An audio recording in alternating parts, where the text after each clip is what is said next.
আসসালামু আলাইকুম। মেলামসর রাস্তা ঢালাই উদ্বোধন করলেন জনাব আলহাজ সৈয়দ মুস্তাক আহমেদ সাহেব। এখন বিস্তারিত। মাননীয় ধর্মমন্ত্রী মহোদয়ের নির্বাচনী ইশতেহার বাস্তবায়নের লক্ষ্যে আজ 18 নং সালিয়াকান্দি ইউনিয়নের 4 নং ওয়ার্ড মেলামসর গ্রামে রাস্তার ঢালাই হয়েছে। উক্ত রাস্তা ঢালাই কাজ উদ্বোধন করেন 18 নং সালিয়াকান্দি ইউনিয়নের সাবেক চেয়ারম্যান ও মুরাদনগর উপজেলা বিএনপির সিনিয়র যুগ্ম আহ্বায়ক জনাব আলহাজ সৈয়দ মুস্তাক আহমেদ সাহেব। রাস্তার ঢালাই প্রসঙ্গে এলাকাবাসী বলেন, জনাব সৈয়দ মুস্তাক আহমেদ সাহেবের সহযোগিতায় আমরা এই রাস্তার ঢালাই খুব তাড়াতাড়ি পেয়েছি। এই রাস্তায় চলাচল করার মানুষজন খুব খুশি। এখন সরাসরি তাদের বক্তব্য শুনব। আলহামদুলিল্লাহ। আমরা এখন একটু কথা বলবো স্থানীয় কয়েকজন মুরব্বী এবং ইয়াং জেনারেশনের কিছু যুবকদের সাথে। তো আমার সামনে রয়েছেন মোহাম্মদ আলী। মোহাম্মদ আলী, এই রাস্তাতে ঢালাই হচ্ছে, এই নিয়ে তোমার অনুভূতিটা একটু আমাদেরকে জানাও। আসসালামু আলাইকুম। আমাদের জন্য এই রাস্তাটা খুবই গুরুত্বপূর্ণ ছিল এবং এই রাস্তাটা আমরা মাননীয় ধর্মমন্ত্রী আলহাজ কাজী শাহ মহমুদ হোসেন কাকাবাদের তাদের মধ্যে রাস্তাটা পেয়েছি। এর জন্য আমরা খুবই কৃতজ্ঞ জানাই এবং এই রাস্তাটা আমাদের জন্য অত্যন্ত গুরুত্বপূর্ণ ছিল। এই রাস্তাটার জন্য আমরা আমাদের মুসলাদের মাধ্যমে আমরা এই ব্যাপারটা নিয়ে একটা দরখাস্ত জানাই সাবেক চেয়ারম্যান সৈয়দ মুস্তাক আহমেদ তার মাধ্যমে। এখন আমরা এই রাস্তাটা পেয়েছি, এর জন্য আমরা মাননীয় ধর্মমন্ত্রীকে অনেক অনেক ধন্যবাদ জানাই।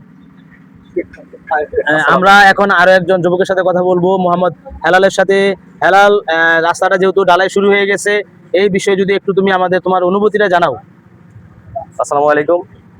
শুরুতেই আমি ধন্যবাদ জানাচ্ছি আমাদের মুরাদনগরের ধর্মমন্ত্রী আলহাজ কাজী শাহ মোফাজ্জল হোসেন কাকিবার দাদাভাইকে এবং ধন্যবাদ জানাই আমাদের প্রাক্তন চেয়ারম্যান জনাব সৈয়দ মুস্তাক আহমেদ আঙ্কেলকে। এবং আমাদের এই মেলামচরের এই রাস্তা অতি গুরুত্বপূর্ণ ছিল, যার ফলে আমাদের অনেক দিনের আকাঙ্ক্ষা ছিল যে আসলে আমাদের এরকম একটা যদি আপনার সিসি ডালের একটা রাস্তা হয় তাহলে আমাদের দেখা গেছে বাজার এবং ছুটকা বাচ্চারা স্কুল যাইতে অনেক সুবিধা হয়, যার কারণে আমাদের এটা একটা আকাঙ্ক্ষা ছিল। তো আজকে এই রাস্তার ঢালাই কাজ শুরু হয়েছে এবং আমরা মেলামচর গ্রামবাসী অত্যন্ত খুশি এবং আনন্দের সাথে তাদেরকে আমরা মেলাম চালাবো এবং তাদেরকে সবসময় স্মরণ করবো যাদের কষ্টের ফলে এই রাস্তাটা অর্জিত হয়েছে।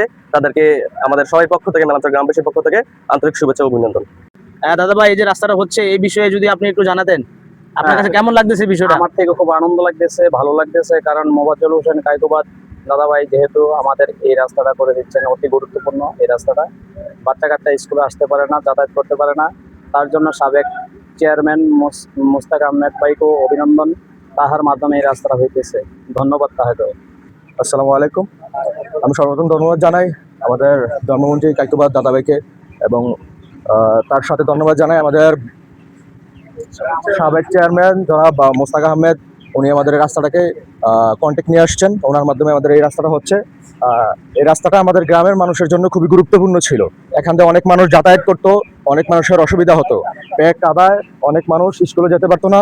ছাত্রছাত্রীরা এখান দিয়ে যাতায়াত করার জন্য খুবই একটা সুবিধা করছে এবং আমাদের যাতায়াতের জন্য খুবই একটা ভালো হচ্ছে। তো আমাদের এই রাস্তাটা যদি আরেকটু হয় তাহলে আমাদের জন্য আরো ভালো হবে। ওনার কাছে আমাদের একটা আবদার থাকবে, এই রাস্তাটা যেন সম্পূর্ণ হয়, স্কুল মাঠ দিয়ে ওইদিকে চলে যায়, তাহলে আমাদের যাতায়াতগুলা আরো সুন্দর এবং মর্যাদাপূর্ণ হবে। এবং আমাদের পক্ষ থেকে এবং গ্রামবাসীর পক্ষ থেকে তাকে আন্তরিক ধন্যবাদ ও শুভেচ্ছা জানাই। ভবিষ্যতে জানি সে জেনে আরো কাজ করতে পারে, আরো জনে সবকিছু করতে পারে, আমাদের উন্নয়ন যেন বজায় রাখতে পারে। আর তার হাত ধরে যেন আমাদের গ্রামের উন্নয়ন, আমাদের ইউনিয়নের উন্নয়ন, আমাদের থানার উন্নয়ন, উপজেলার উন্নয়ন সবগুলোর জন্য তার হাত ধরে সুন্দরভাবে হয়, সে আশা এবং প্রত্যাশা রাখি এবং আবারও তাকে ধন্যবাদ জানাই।